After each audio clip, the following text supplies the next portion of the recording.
Want to make me quit a series? Make it by Brandon Sanderson. Okay, not exactly, but I have a point there. We'll get to it. Meanwhile, if you do any of the things I'm going to mention here, I will personally challenge you to a duel. This is Fantasy for the Ages, the show where a father and son sit down and talk about fantasy books. I'm the son of that equation, Zach. And I'm the Father Jim. Thanks for joining us here today as we bring to you a topic that could be contentious: the 10 best ways to make us quit a book. Once I start a book, I want to finish it. I'm not a DNFer, but there are ways that you could completely turn me off. I might not finish a book if one of these things happens that I'm going to bring to you today, or at least I won't go beyond the book I'm on. And that's the kicker Really, for me because I'm a completionist. I feel really bad stopping in the middle of the book. It's really hard to make me do that. yeah, But it's yeah. really not that hard to make me stop mid-series and just assume the rest of the series Oh, is come not on. worth my time. Trilogies are so common now. I want to finish trilogy if I start reading it, but yeah, if one of these things happens, it could be why I'll only go past, I won't go past book one. Yeah. Ugh. So we've got 10 things to bring here. Again, we haven't collaborated on which 5 each of us brought. So we'll see if there's any overlap. I've got a couple extras I could throw in if we end up with overlap.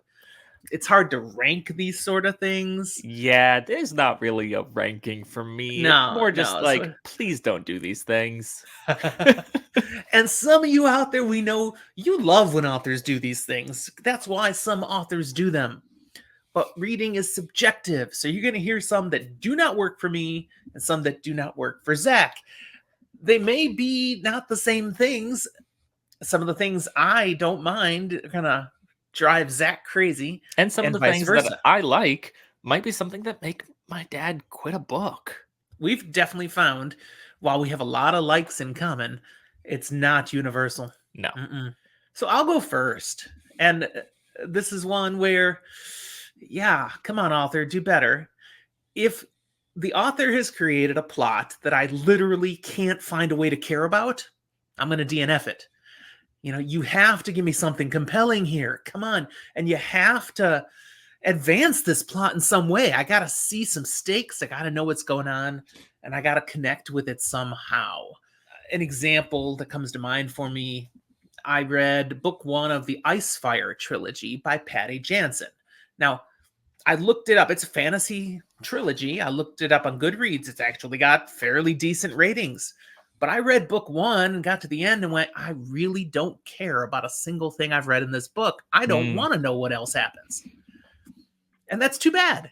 It had some creativity, it had some magic that was going on that was fresh and stuff, but I didn't care at all. And I've never read anymore.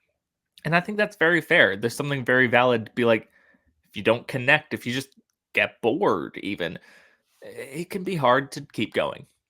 I'm going to bring in one of my biggest no nos in fantasy.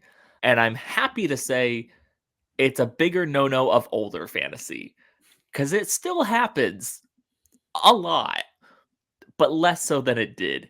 And that's when you remove character agency, specifically when you've got characters, and oftentimes it's women, who serve no point or purpose to the story or plot except in their correlation to another character. They don't actually get to do anything, they don't have any importance except for, yeah, this main character wants to sleep with them.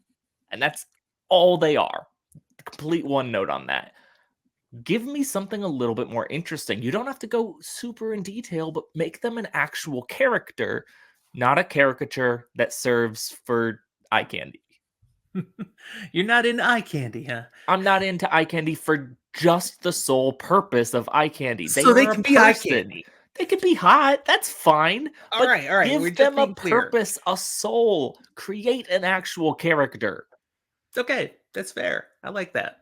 My next one, and this one I kind of have to, call myself out for a little bit of hypocrisy at times, I guess, but often over the top sex scenes. DNF. I didn't come to fantasy and sci-fi for porn. Okay. I don't need it to be gratuitous to the extreme. And I can't even give you an example of something I've DNF'd because of that, because I've so blocked such things from my memory.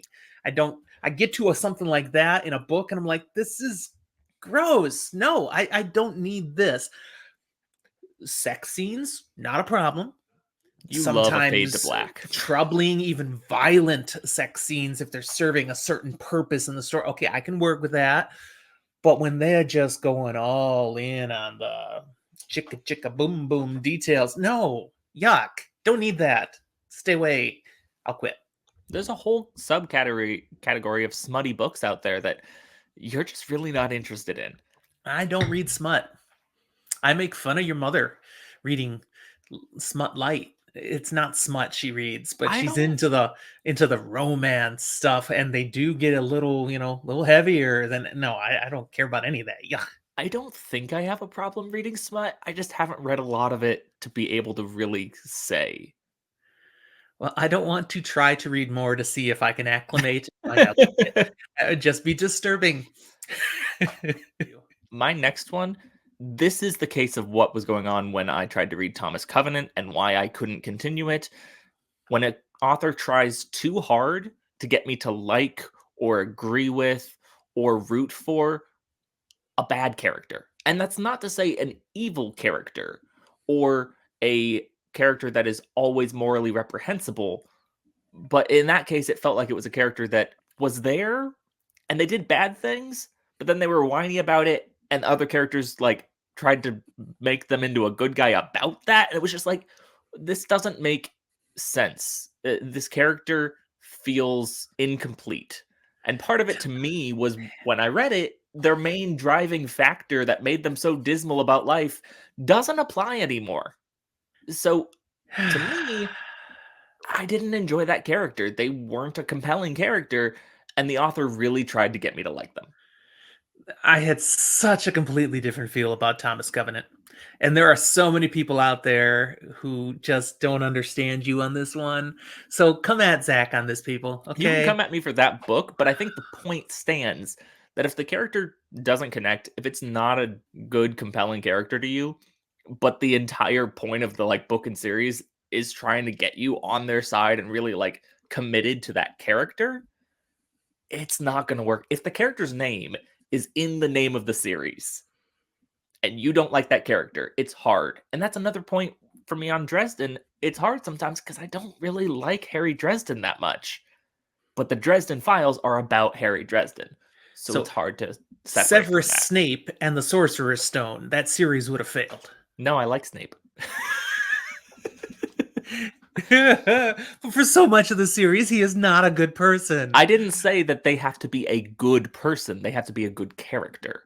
That's not Uh, morally good. That Thomas is Covenant is a good character. Holy crap. Now you're dissing I the don't character think of Thomas so. Covenant? I don't think he's a very good Oh character. my I goodness. think he's a little one note, and that one note is whiny.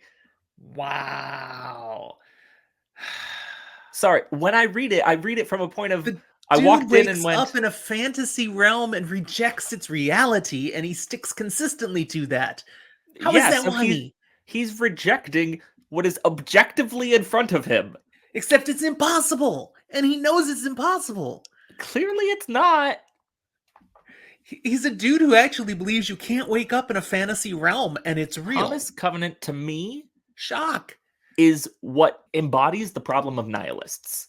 And they're not compelling people.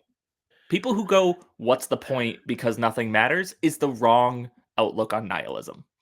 And there you got it, straight from Zach's mouth. All right. This is Again, a if you contentious love episode. We're gonna be Thomas Covenant the Unbeliever, let Zach know your thought. feisty, okay? It's afternoon. I've started drinking just a little bit. Okay, it's still not here. I've got water. My next one, characters that treat women as objects for their sexual pleasure, period. And it's not just that, but when an author elevates such a character as one of the good characters in the series, saying this is a component of the character, but regardless, this is a good character you're supposed to cheer for, be on the side for.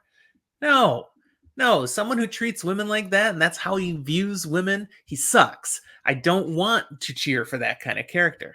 Recently, that was why I struggled with the novel We Break Immortals by Thomas Howard Riley, because early in the book, one of the characters, that's definitely built into his personality, and I don't like that about him. And that was being leaned into very hard at the beginning as you're getting to know the character and the world building.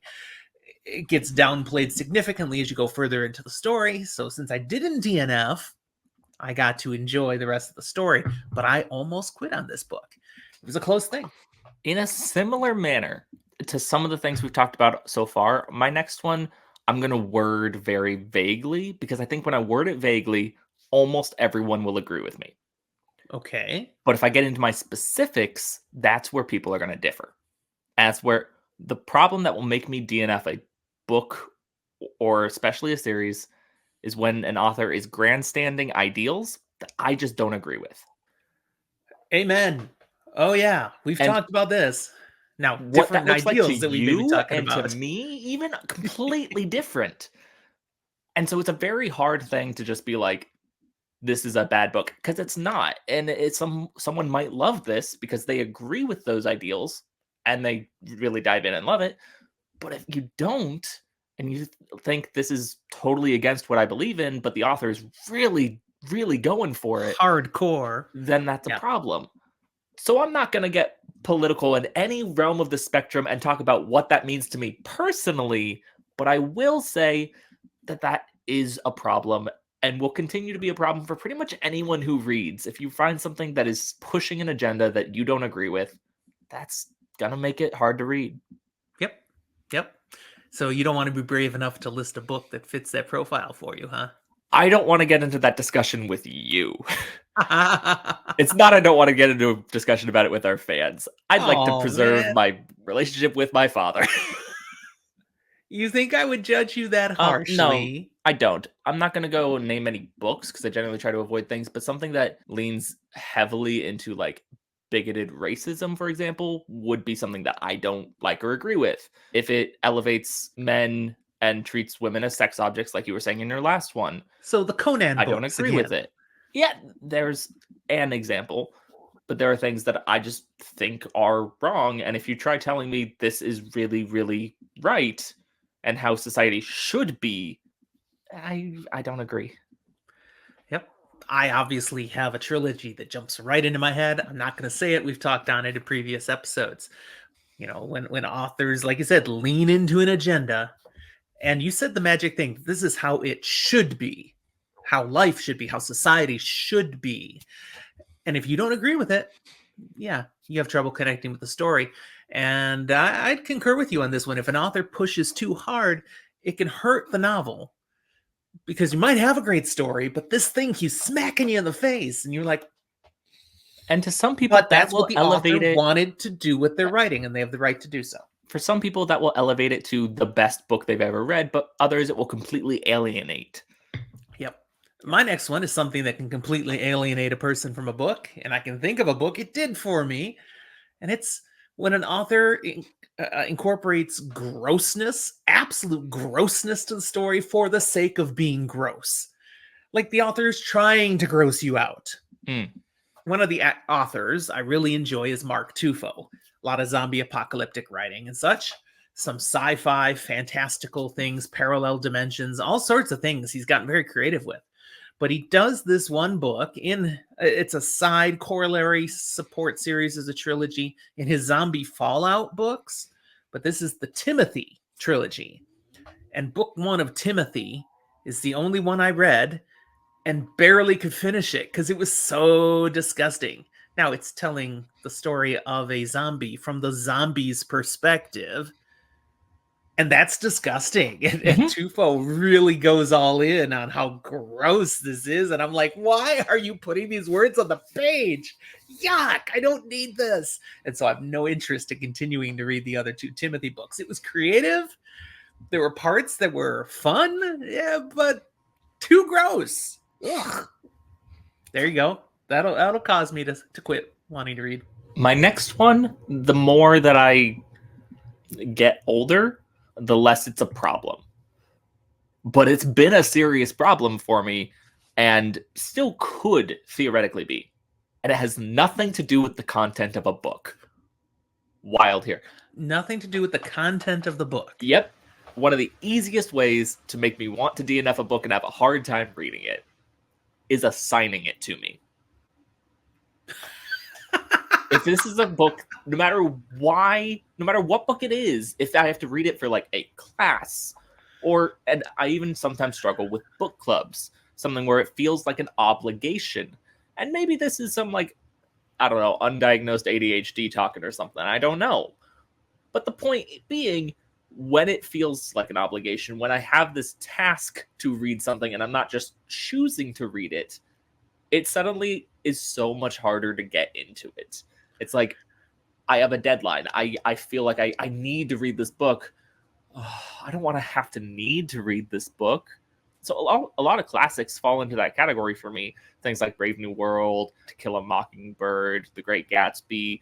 Even if they were good books, and even if I in the end enjoyed them, I almost didn't finish them, or on the first read, didn't, because Well, they were Zach, assigned to me. you may be screwed this year because I understand you're going back to school this year.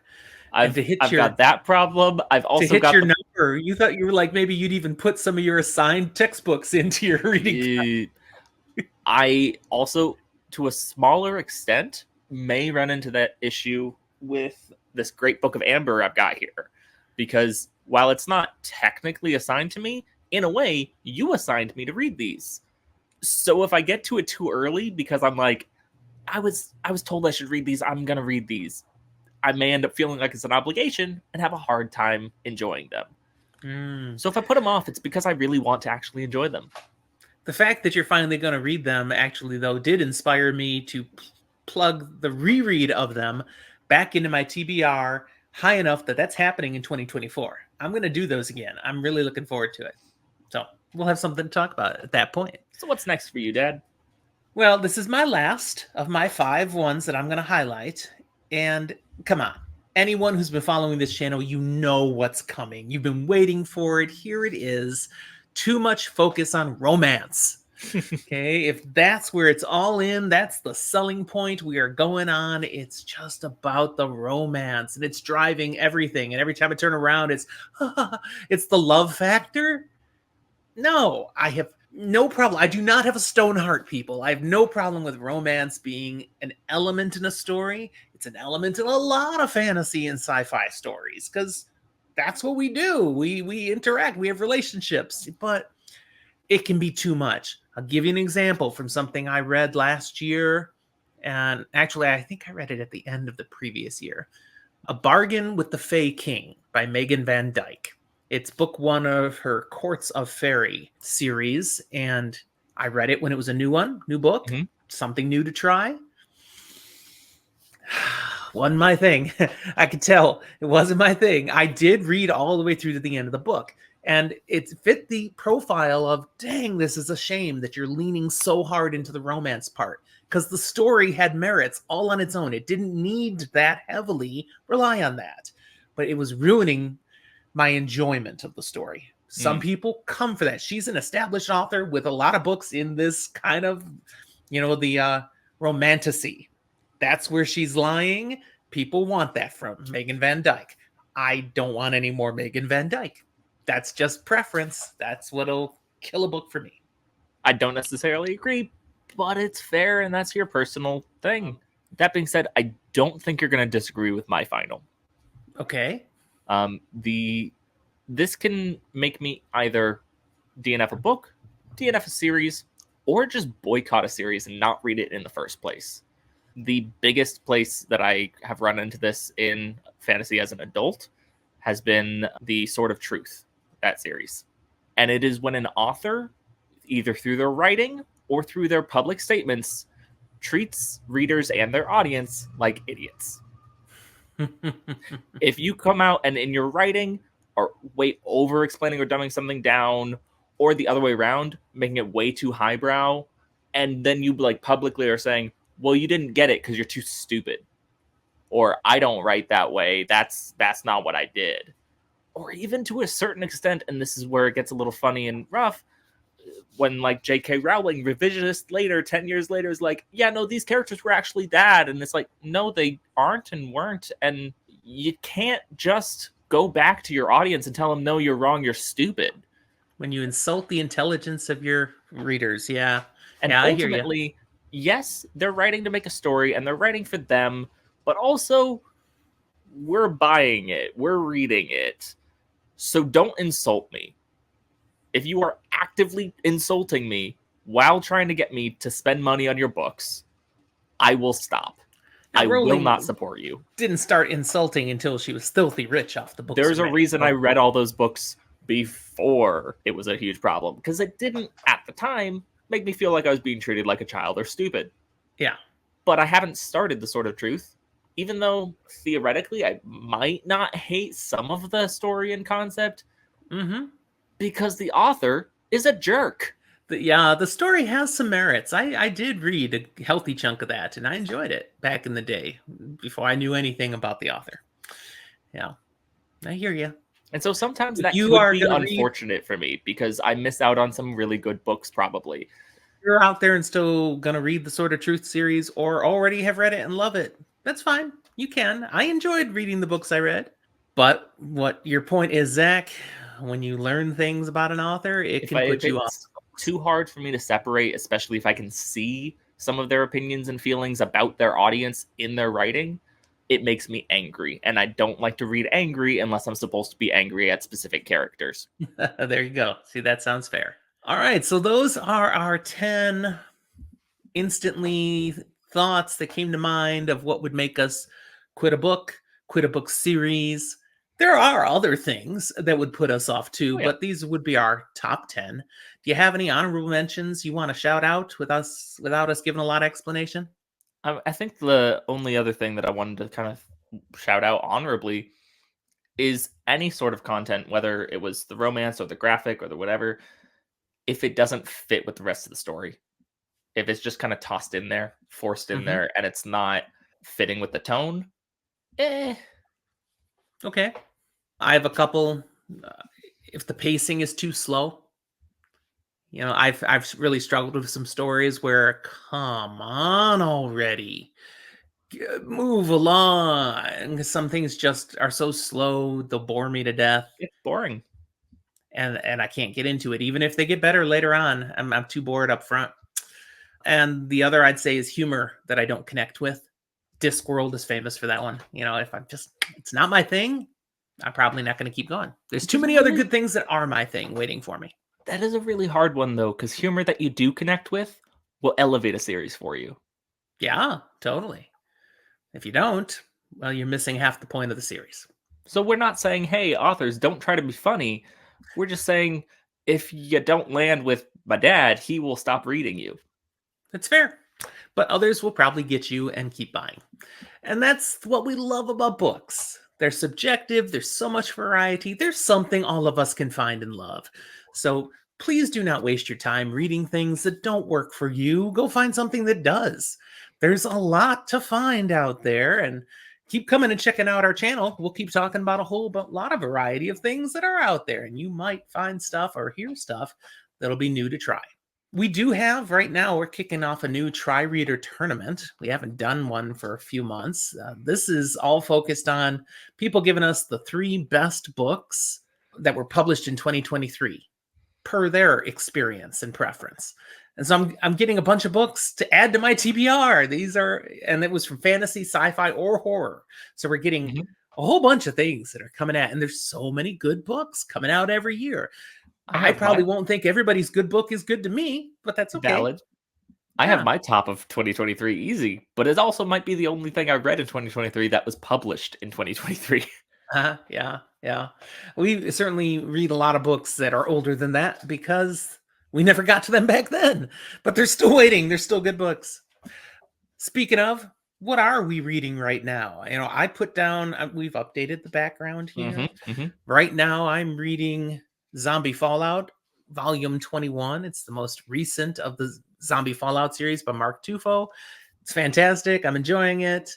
I'm also right below me there reading book 6 of Malazan, Book of the Fallen, which is The Bone Hunters. Fantastic. And I'm still reading Duma Key by Stephen King. It's good. It's just not the Bone Hunters or Zombie Fallout good. Okay, Mm, it's a different good. mm. How about you actively right now? Let's see. Things that have been added or are on the screen. I'm still working my way through Babel, which is pretty good. Which After I've read far enough in, I feel pretty confident it should be said Babel, not Babel. Okay. Babel is taking you a while, though. You've been reading that for a chunk of time. And just because I've been reading other things more, and to a certain extent, the way that it's written is a book that I kind of want to enjoy the way that it is written. So I am intentionally reading the actual words slower and enjoying the prose, which is a Got it. weird thing for me. I don't always do that. I'm also reading through Gideon the Ninth, almost done with that. In How the do you far say the corner, author's name? great question. I think it's Tamsin Muir, but I don't Sure, know. I'm Okay. bad at all things words. Uh, way over there in classic me style. I'm about a year behind in Sanderson stuff. So I'm Totally finally a year reading through behind, Tress yes. of the Emerald Sea. Which many people feel was one of their favorite books of 2023. So far, it's lighthearted, it's enjoyable. It's not living up to the standard of what I would want of like the Stormlight Archive, but I don't think it's meant to be. So it's okay. That's how I felt about it. It was okay. It's I serving the liked it, purpose but that it I wasn't I wanted, didn't rave about it. which was to be a little bit fluffier between Malazan books. It will serve that purpose indeed. I think that's all I'm actively currently reading right now. 3 books at the same time. A lot of people think we're nuts just I've doing got 3 3 books different at the same platforms. time. It's fine. But we generally always are doing 3 books at the same time. So hey, you only live once. Gotta go for it and get as much in as we can. Anything else you want to say before we wrap today, Zach? I don't think so. Well, no. We've got time. I'm gonna toss this in. So I've been doing weird things with my TBR lately, right? Where I do reading a book and then jumping to a different series and then different series and different series. Yeah. 2024 is gonna be different. We're gonna do things Ooh. differently, Oh, shaking it up. partially so that you can stop being mad at me for not finishing a series. Uh, which is to say, when I finish Babel, at least in physical copy books, I will do my best more or less to read through series at a time or trilogies. So if I shift this way, you'll see my TBR shelf there is mostly Dresden Files books because the next thing on the list will be finishing that up. Nice. So I'm going to do my best to plow through. If I get like 3 or 4 books in a series in and go, I need something different, I'll jump around. But 2024 will be the year of consistency I like in that. terms of physical books, at least. Very good. Good. I don't think you'll regret that with Dresden Files at the point in the series you're getting to. You'll value just being able to move on to the next one and the next one because you'll want to know what's happening. And the readers who went through the Dresden Files as they were coming out, they had a big gap between book 15 and 16 that was very painful. You won't have to experience that gap. You can go right on. I don't know. I could choose to do it just to be silly, You could get an authentic torture reading yourself, experience. whatever you like. All right, thanks for being with us, everybody, here. Again, the standard reminder, if you enjoyed this, hit that like button down below, and we hope you'll subscribe to the channel if you're not one of the many who are already with us. Look down in the show notes for the ways that you can interact with Zach and I on social media. Our Discord server, there's an invite down there, an email address. You can send us an email. We do have a Patreon page. Thank you to those of you who support us in bringing this content out faithfully every month on Patreon. So if you're not one of those, you might want to check out. Look at patreon.com for Fantasy for the Ages. There is a link again down in the show notes. Find out what benefits come from helping Zach and I pay for all of this stuff because there is some money involved. And at this point, less money is coming in than is going out. So thank you to those of you again who already support us and just help this hobby stay light and fun and a little more financially feasible. I think that'll do it. Thanks for being with us. We'll talk to you next time.